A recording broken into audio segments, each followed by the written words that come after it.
Jésus était entré à Capharnaüm. Un centurion de l'armée romaine vint à lui et le supplie. Seigneur, mon serviteur est au lit chez moi, paralysé, et il souffre terriblement. Jésus lui dit, je vais aller le guérir. Le centurion reprit, Seigneur, je ne suis pas digne que tu entres sous mon toit, mais dis seulement une parole et mon serviteur sera guéri. Ainsi, moi qui suis soumis à une autorité, j'ai des soldats sous mes ordres. Je dis à l'un, va, et il va. À un autre, viens, et il vient.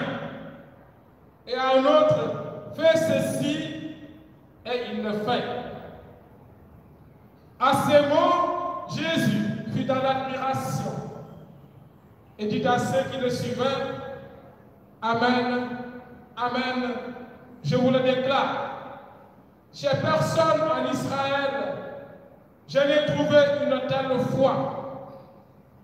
Aussi, je vous le dis, beaucoup viendront de l'Orient et de l'Occident et prendront place avec Abraham, Isaac et Jacob au festin du royaume des cieux. Et les héritiers du royaume seront jetés dehors dans les ténèbres. Là, il y aura des pleurs et des grincements de dents. Et Jésus dit au centurion, rentre chez toi, que tout se passe pour toi selon ta foi. Et le serviteur fut guéri à cette heure même. Comme Jésus entrait chez Pierre, il vit sa belle-mère couchée avec la fièvre. Il lui prit la main et la fièvre la quitta. Elle se leva et elle le servait. Le soir venu, on lui amena beaucoup de possédés. Il chassa les esprits par sa parole et il guérit beaucoup de malades. Ainsi devait s'accomplir la parole prononcée par le prophète Isaïe. Il a pris nos souffrances, il a porté nos maladies. Acclamons la parole de Dieu. Louange à toi, Seigneur Jésus.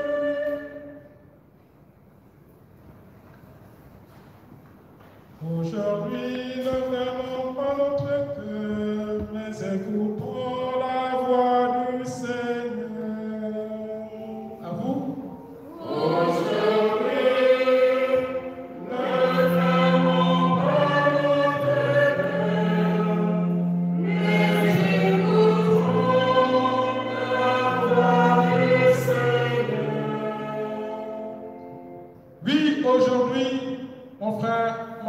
En Christ.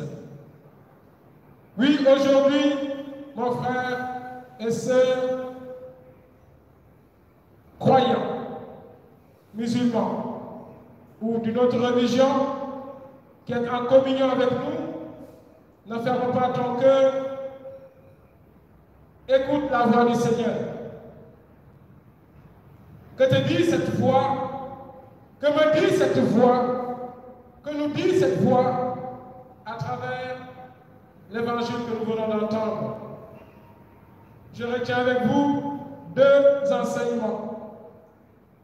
Premier enseignement, Dieu est à approcher. Dieu est à côtoyer. Le centurion qui est allé voir Jésus nous a donné l'exemple. Et Dieu se laisse également côtoyer. Et chaque fois qu'il nous côtoie, ou chaque fois que nous l'approchons, il se passe véritablement de grandes choses, de très belles choses.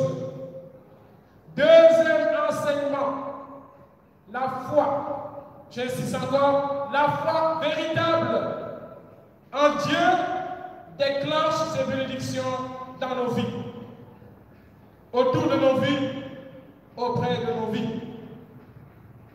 La foi du centurion a fait de telle sorte que son serviteur malade ait eu la guérison. Voici les axes de notre méditation de ce jour. Premier axe, Dieu est à approcher.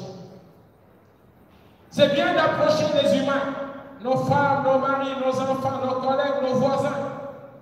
Et lorsqu'on a des difficultés, c'est bon de nous approcher d'eux. Il arrive effectivement que ces humains nous viennent véritablement en aide. Mais l'homme a beau aider son prochain, il ne donnera jamais le pion au divin. Jamais au plus grand jamais.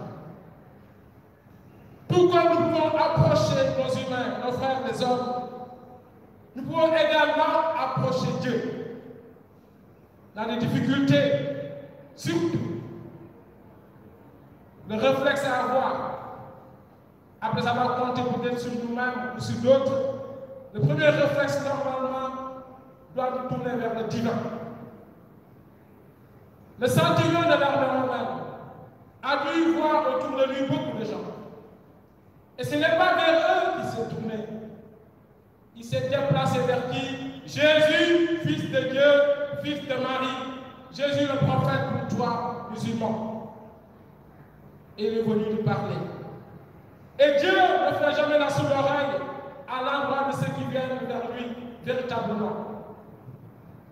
Il est attentif, il est bienveillant, il est miséricordieux, il est puissant.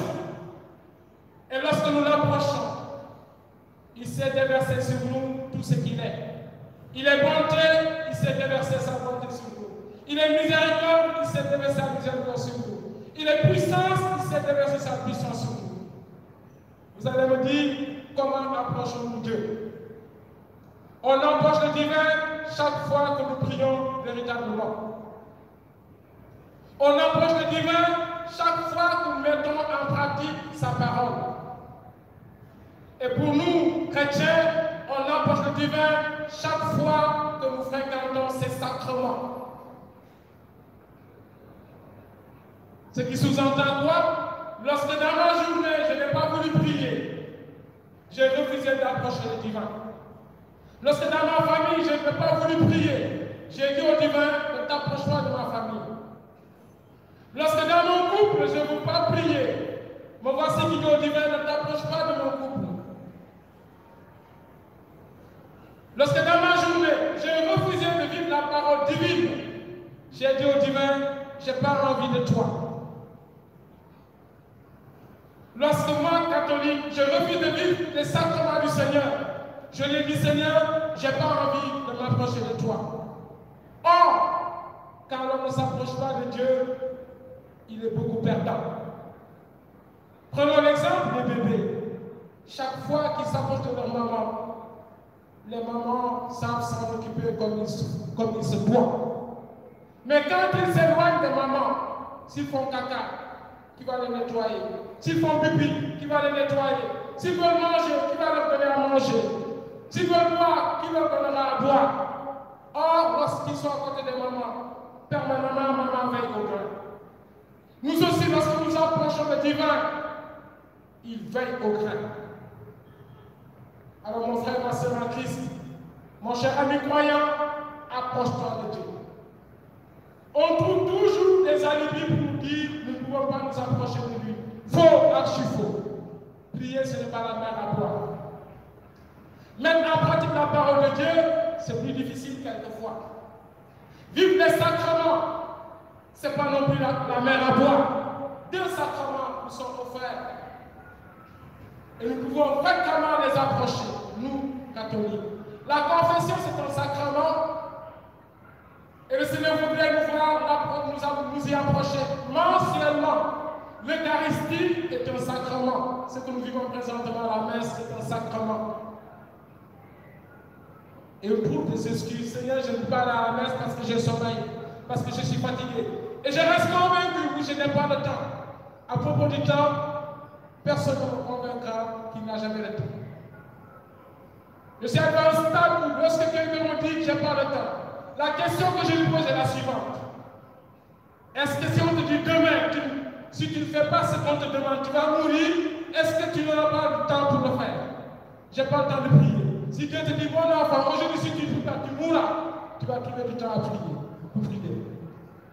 Je n'ai pas le temps pour aller rendre visite à tel.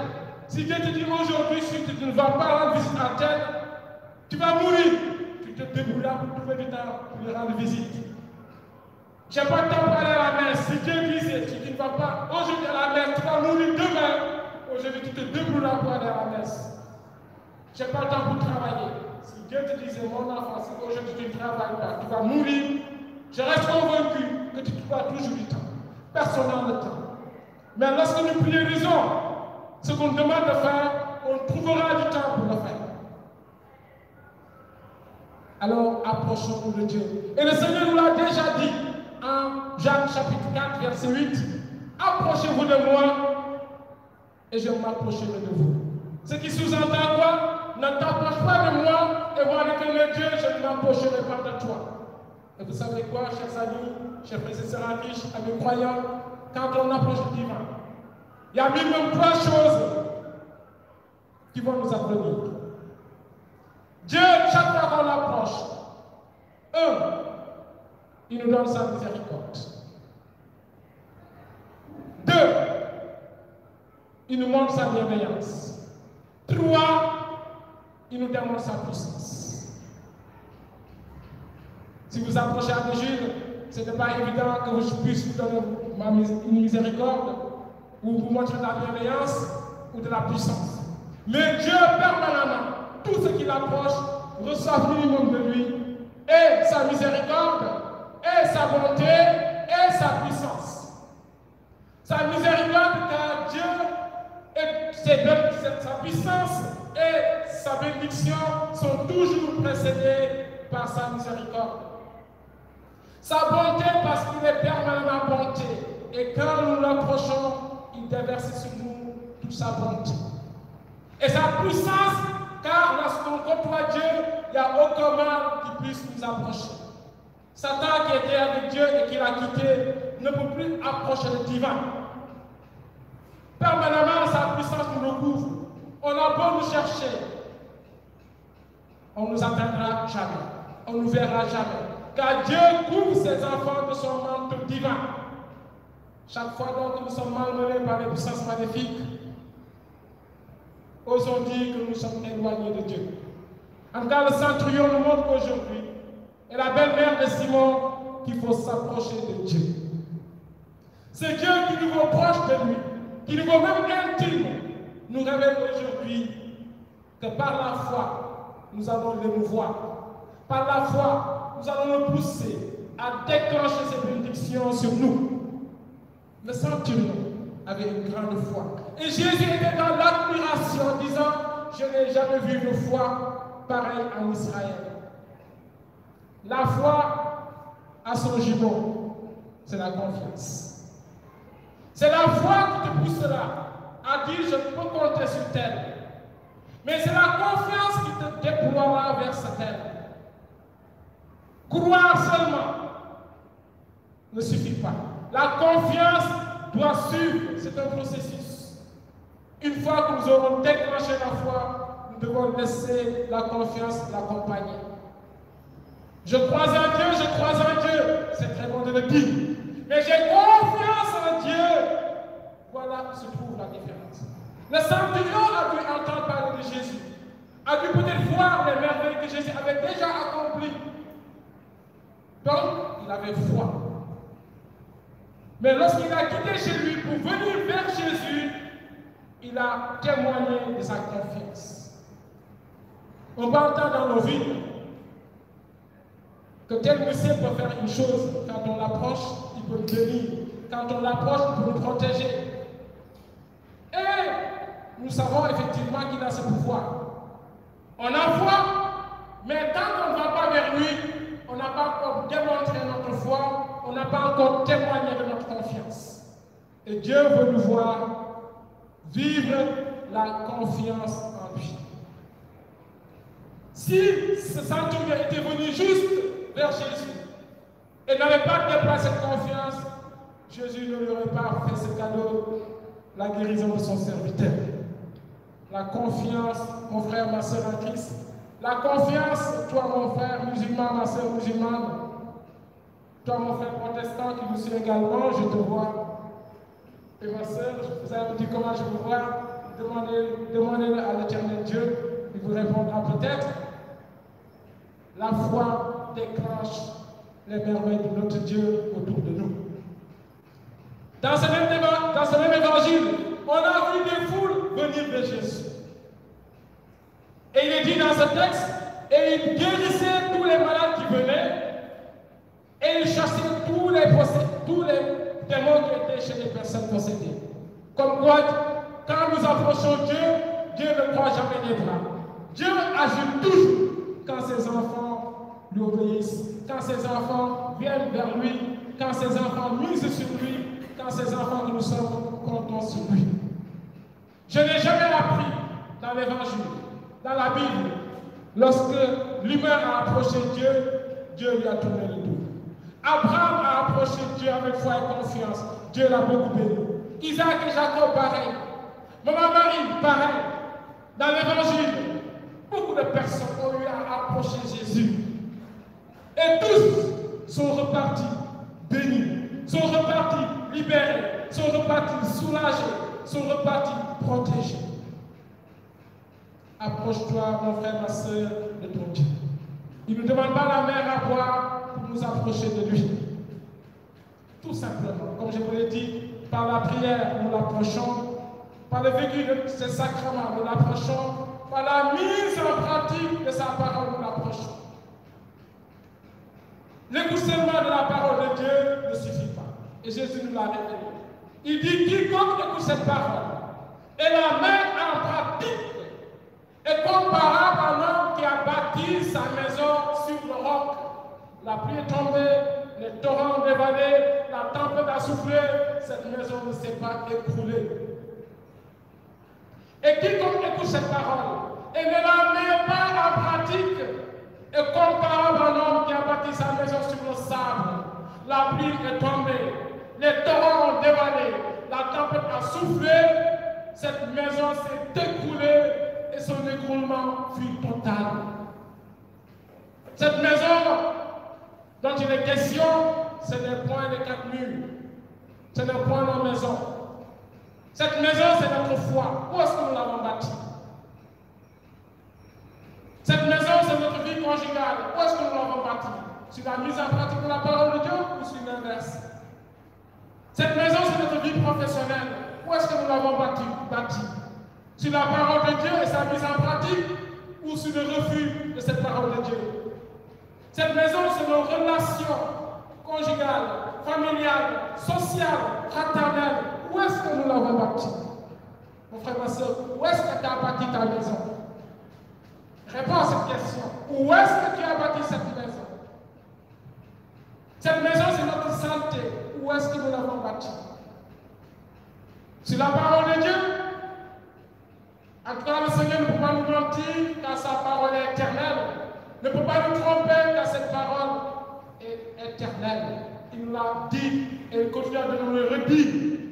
En Marc 13, 31, le voilà qui nous dit, le ciel passera, la terre passera, mais sa parole ne passera jamais. Jamais. Où est-ce que nous bâtissons notre maison?